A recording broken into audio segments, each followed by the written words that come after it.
Goeiemôre almal.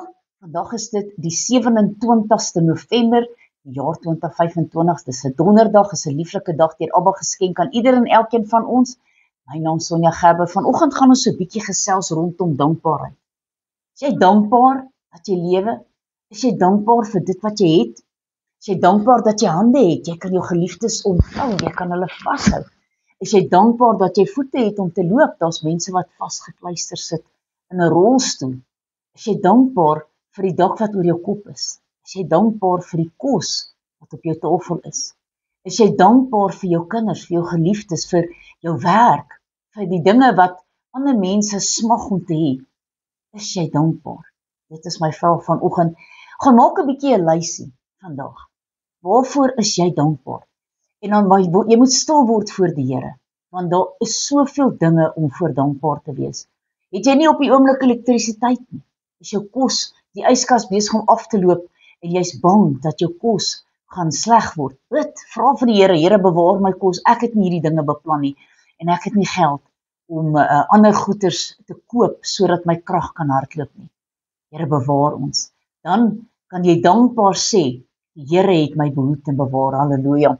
Kom ons lees so 'n bietjie uit God se woord uit hierso, 1 Korintiërs 15 vers 56 tot 58. Die angel van die dood is die sonde, en die krag van die sonde is die wet, maar God sy dank, wat ons die oorwinning gee, deur ons Here Jesus Christus. Daarom my geliefde broeders, wees standvastig, onbeweeglik, altyd oorvloedig in die werk van die Here, omdat julle weet dat julle arbeid in die Here nie te vergeefs is nie. Ons moet met 'n dankbare hart ander mense dien, en weet dat die Here sien dit, al sien niemand anders dit nie.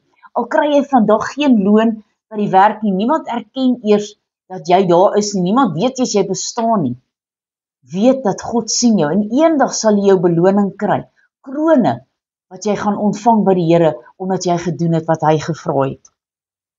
Filippense 4 vers 6 en 7 sê vir ons, wees oor niks besorg nie, maar laat julle begeertes in alles deur gebed en smeking, met danksegging bekend word by God, en die vrede van God wat alle verstand te bowe gaan, sal julle harte en julle sinne in Christus Jesus bewaar, halleluja.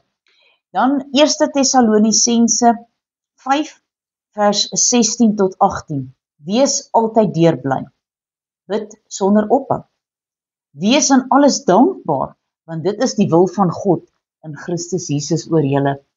So, gaan maak asseblief daardie lysie, word stil voor die Here, en sê, Here, dit is die goed waarvoor ek dankbaar is, en jy sal verbaas wees hoe lank jou lys sal wees, oor dinge waaroor jy kan dankbaar wees. Dankie Here vir my diere wat ek het, dankie Here vir my kinders, dankie Here dat hulle gehoorsaam is, dankie Here dat hulle U dien, dankie Here dat hulle saam met U 'n pad wandel, dankie Here dat ek die voorreg het om saam met U te wandel. Kom ons bid saam.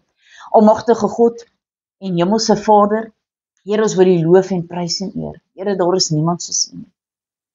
Here, wie ken die werke van U hande? Here, U is die begin en U is die einde, U is die Alfa en die Omega, U is die blinkmorgenster. Here, U is altyd met ons. Soms voel dit of U net stil is en U ver weg is en U ons net nie antwoord nie. Maar Here, ons is so dankbaar dat U nog steeds regeer oor hierdie wêreld, dat U nog steeds alles, die hele heelal, in die holte van U hand hou. Here, sou U hand terugtrek en die aarde uit sy wentelbaan gaan, wat sou van ons word? Sou ons verbrand deur die son? Sal ons opvries omdat dit te koud is? Here, baie dankie, ons het soveel om voor dankbaar te wees. Ons het water om te drink. U gee vir ons die reën. Here, baie dankie dat U met ons is. Dankie dat U met ons wandel. Here, dankie dat U ons leidsman is. Ons leer en ons lei. Here, ons wil U net loof en prys en eer, want U is God, U is wonderbaar, en U is ons redder en ons herder. Here, ons luister na U stem. Here, mag ons altyd in U wil en wee vir ons lewe wandel. Halleluja. Amen en amen.